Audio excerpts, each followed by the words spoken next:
cienījamie Tukuma novada iedzīvotāji. Kārtējā domas sēde. Nē, šī sasaukuma pirmā domas sēde ir pagājusi. Mēs nedaudz savādākā sastāvā kā iepriekšējos 4 gadus turpināsim darīt to, ko esam darījuši līdz šim. Pēc sēdes sniegt jums īsu izklāstu par to, kā mums šodien ir gājis.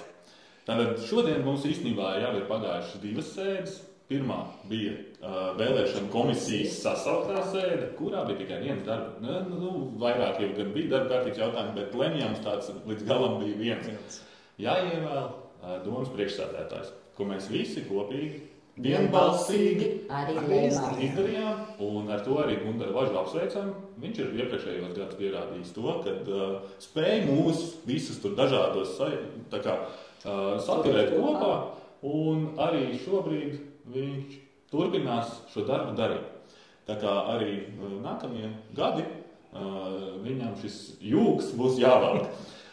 Un tad jau domas priekšsēdētājs izsludināja ārkārtas sēdi, kas bija pēc 3 stundām, tā likums nosaka, un tajā bija 10 darba kārtības jautājumi. Protams, viņi bija saistīti viens ar otru. Pirmais mums bija parakstiesības Gundaram. Jā, tās, protams, visi arī vienbalsīgi apstiprinājām. Tālāk bija vēlēšanu komisijas apstiprināšana, kur mēs balsu skaitītājus ievēlējām Daci un Modri. Arī tas bija vienbalsīgi, jo viņi jau bija pierādījuši iepriekšējā, kad viņiem tas darbiņš ļoti labi padodās. Skaitīt, prot. Līdz 16 skaitīt viņi abi prot. Tā kā tik tālu viss bija labi. Un tālāk bija varbūt nedaudz interesantāk, jo bija jāievēl priekšsēdētāji vietnieki. Un kā pirmais bija attīstības jautājumos, kur Gundars virzīja līdzinējo savu vietnieku Imantu Valeru. Un mēs no savas partijas virzījām Mārtiņu Limanski, ko arī teicam domas sēdē, kā partijas Tukuma pilsētā un novadam vārdā mēs izvirzām šīm amatam tieši mūsu pārstāvi Mārtiņu Limanski. Jā, jo mēs esam un vienmēr esam bijuši gatavi strādāt, sadarboties, un tiešām šobrīd arī redzam to, ka varam īstenībā arī to jaudu palielināt. Un tādēļ arī šis lēmums, partijas lēmums tāds bija, tā kā virzīt mani, ko arī izdarījām. Un tad balsu skaitītājiem laikam tomēr bija pārsteigums.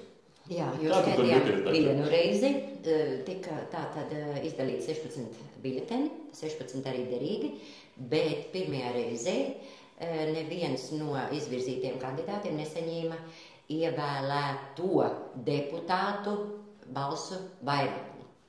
Līdz ar to nācās otrais virzīt uz balsošanu arī otrajā reizē. Neizdevās ievēlēt vietnieku un trešajā kārtā.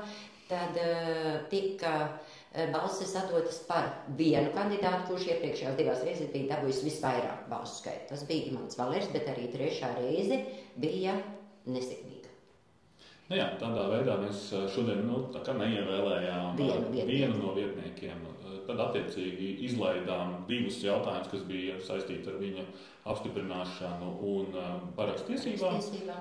Un ķeramies klāt nākošajam jautājumam par vietnieka sociālo jautājumu izvirzīšanai. Jā, sociālo jautājumu jomā izvirzīšana. Uz to bija izvirzīta Vaiba Pļaviņa, ko Gundars pats arī virzīja. Un tur jau viss bija. Tur aizgāja darbs raiti, jo Vaiba Pļaviņa ieguva 15 balsis par un 1 balss pret. Līdz ar to Vaibas Pļaviņas kandidatūru šodien apstiprināt kā vietnieks sociālajos jautājumos, apstiprinām arī parakstiesības. Un tātad pilntiesīgi šobrīd var strādāt mūsu doma ar priekšsēdētāju un 1 vietnieku. Tieši tā. Tātad es uzdevu arī Vaibai jautājumu par to, vai viņi tiešām uzskata, ka izpildirektora vietnieks šajos jautājumos nav nepieciešams, uz ko viņi atbildēja apstiprinoši, ka lietas ir tik tālu sakārtotas, bet šie jautājumi vēl mums būs pie nolikuma grozījumiem. Jo arī par komitejām bija darba kārtībā, ārkārtas sēdes darba kārtībā jautājums par komiteju sastāvu apstiprināšanu, kur jau mēs katrs esam no savas partijas izvirzījuši kandidātus. Diemžēl, bet šis neizdevās izdarīt šodien tikai tāpēc, ka lielākā daļa nobalsoja pret šo tā kā iesūtīto variantu. Ja? Nu, lai gan it kā mēs viņu bijām jau izrunājuši, arī šodien pēc pirmās sēdes vēl nedaudz izmaiņas izdarījuši, kur bija tā kā panākta vienošanās. Diemžēl tas nav. Tātad nākošais solis visticamāk būs nākamā domas sēde, kad viņi būs, to mēs redzēsim pēc priekšsēdētāja šobrīd rīkojam kādu, kas turpmāk sekos, kurā noteikti būs vispirms nolikuma izmaiņas. Jā, manuprāt, ar to arī ir jāsāk ar nolikuma izmaiņām un tad jau komiteju sastāvu ievēlēšanu. Ja? Un tāpēc, manuprāt, šodien bija pilnīgi loģiski, ka mēs nepieņemam šo te lēmumu par komiteju sastāviem, par pašām komitejām kā tādām, jo joprojām mēs nezinām, cik tas komitejas būs. 4, 5, varbūt 3. Viss kaut kas var gadīties, skatīsimies, kā tas attīstīsies, kā tas turpināsies. Mēs jau arī par dienu, kamēr vēl nebija rīkojums par ārkārtas sēdi, tā kā izteicām šo versiju, kad iekļaujam darba kārtībā jautājumu par komitejām, izrunājam tos politiskos jautājumus, izlemjam komiteju skaits, vietnieku skaits, izpildirektoru vietnieku skaits, tad visiem viss ir skaidrs, un tad ievēlam attiecīgi visus amatpersonas. Ja? Bet par cik tas arī, diemžēl netika ņemts vērā, tad esam nonākuši šajā situācijā, kādā esam, un gaidām nākošos soļus.